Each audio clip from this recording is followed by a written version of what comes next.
ინფრასტრუქტურული პროექტების განსახორციელებლად 47 მილიონ ლარზე მეტი დაიხარჯება. აღნიშნული ინფორმაცია რეგიონული განვითარებისა და ინფრასტრუქტურის მინისტრმა ადგილობრივ ხელისუფლების წარმომადგენლებს გააცნო. საქართველოს რეგიონული განვითარებისა და ინფრასტრუქტურის მინისტრი დავით ნარმანია გურიაში ადგილობრივი ხელისუფლების წარმომადგენლებს შეხვდა. მინისტრმა გუბერნატორს, გამგებლებსა და საკრებულოს თავმჯდომარეებს ინფრასტრუქტურული პროექტების შესახებ მიაწოდა ინფორმაცია.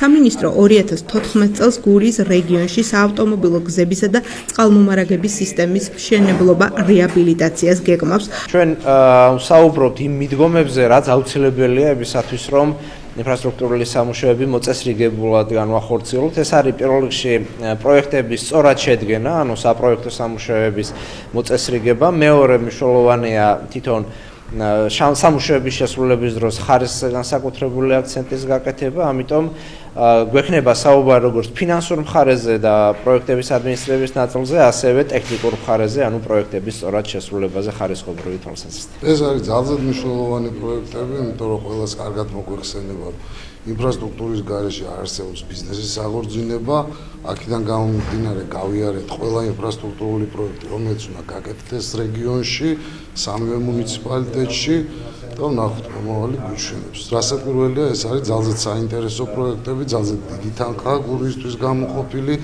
რაც თითქმის არასდროს არ ყოფილა და ვფიქრობ, რომ 2014 წელი ძალიან წარმატებული იქნება გურიისთვის. 2014 წელს გურიაში ინფრასტრუქტურულ პროექტებზე 47 მილიონ 533,127 ლარი დაიხარჯება.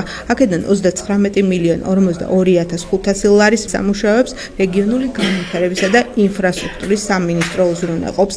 რეგიონში განსახორციელებელი პროექტების ფონდიდან კი გურია დამატებით 8 მილიონ 490,627 ლარს მიიღებს.